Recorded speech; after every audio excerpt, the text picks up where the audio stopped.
Yan, magandang hapon. Ito yung kupil.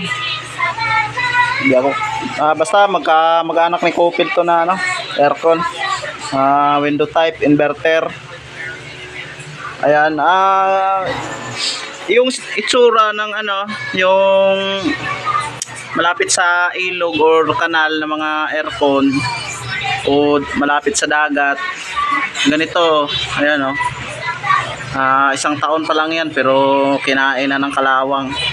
Ayan yung itsura niya. Tapos makita mo yung ayan yung grabe yung kalawang yan. Ganyan tingnan namalat-malat yung niya. Yung copper, namalat-malat. Nagninipis kasi yan.